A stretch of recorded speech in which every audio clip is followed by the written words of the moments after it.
Yo guys, what is up? It's Teach here, coming at you with another video from my Dino a Day review series, and I am here to show you some underwater shenanigans, as I'm sure you've run into them before. Meet the Electrophorus. I'm sure if you've been deep in the ocean before, you've had the privilege or, the angering death of meeting these guys. Now, what do they do? Now, I've got two right here just so you can see they have a chain special, which is quite interesting. They quite literally gain more electric power the more eels that are nearby. Now, I've seen at least up to 4. I don't know if you can go much higher than that. I would assume 8 is probably the cap, but I'm not sure. 4 is the biggest cap, and they just do a load of damage because they have that special electric attack on them. We're going to go ahead and show you. I'm going to go ahead and put these guys in aggressive. Whistle, and let's just, we're not even going to do aggressive. We're going to go attack a target or something like that. But anyways, what they can do is they've got some pretty good base stats. They've got a 2,000 health base stat, which is not that bad, obviously. And they do a decent amount of damage because they can stun the crap out of creatures. Now, as you can see, they keep up with my tame pretty fine. Not too bad, at least. They really do hold the line quite well. So if you have like a couple of these guys following you and you're on your Mosa or a Squid or a Bassie, they will keep up with you all right. And they won't lose you. They've got some speed to them. Now, I'm just going to try and get something to attack me. A shark will do just fine. When you see them, now you can see how these guys actually have their sides lit up.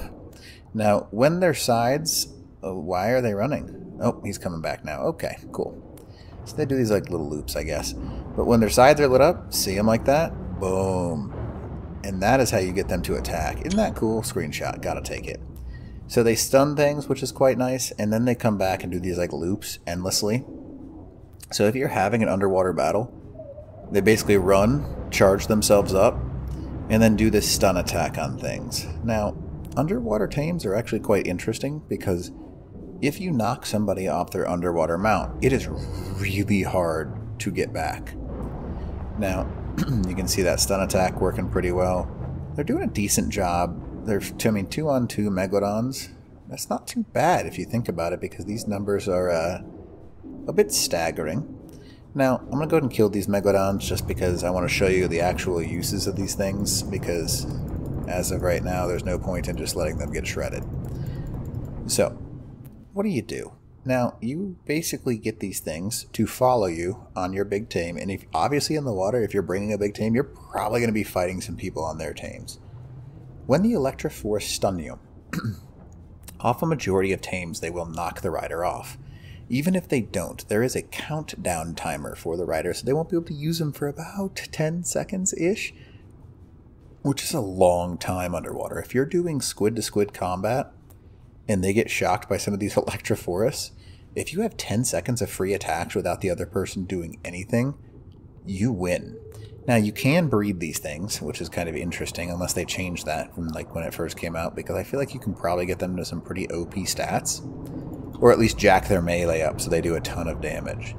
Because as you can see, that stun attack is quite dangerous because it kind of just makes things move and get unable to move, and there's just a lot.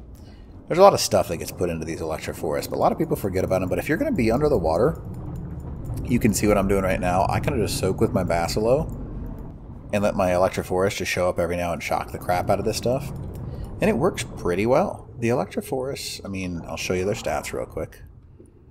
Come on, big guy, let me see you. So, he lost a lot of health, but they gain a bunch of melee every time you do this. They do have a good health stat. They don't really have much else because you can't ride them. They're minimally useful. They are basically just an underwater support tame. And they can pretty much keep up whatever you need. So you can really just... What is attacking me? Am I being attacked? I don't really understand. Oh, I'm taking damage because I'm under the water too long with my Basilo. I see.